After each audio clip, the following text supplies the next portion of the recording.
Когато идваше празник в Граматиково, Кукеров ден или Коледа, с нетърпение очаквахме кукерът и коледарето да минат през домовете ни. Ако пък те не минеха, на другия ден хората казваха: това не е за добро.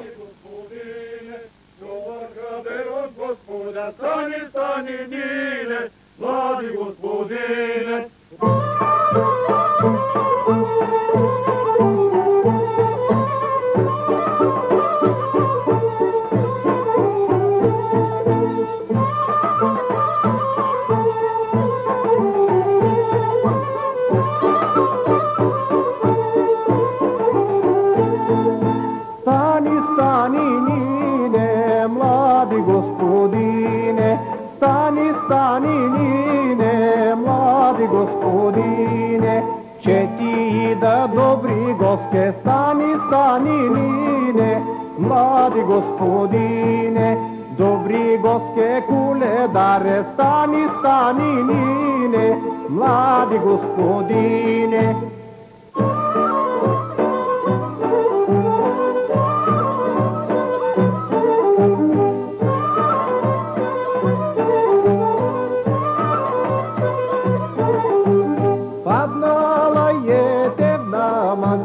По-хубава равна ми ромен ли е и на село и под село, по-хубава равна ми ромен ли е.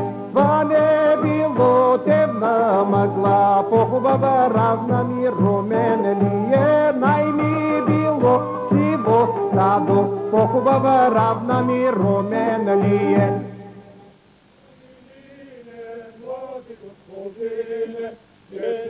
Ела Боже, поможи, кръстом кръст благослови, шу сме пътували, темни нощи превървели, кали трябва претъптали. Се за чест, за берекет, за юнашка драгост, за Божия якост. Ние се взехме, отидохме татък долу в нашата гонина Господина. На вратата почупахме на керкенът, потропахме от пръсъм, го събудихме. Ние рекохме, че той се сърди гневи. Той нито се сърди, нито се гневи. Станата не отвори неговите златни портата на столи, на столине, с дарба, дари, не спърначели, с голяма колачина. Колкото колака зрънца лятни зимни, толкова Божа майка дърла. Синко си, шерко си, коси и подкуп си върте уморят престриж, детка за лъка по-голям да венчава, по-малки да крещава. И вие Богославите, амин. Колко кратина гнездо небе, билjon коладеле, толкова здраве на тая къща, билjon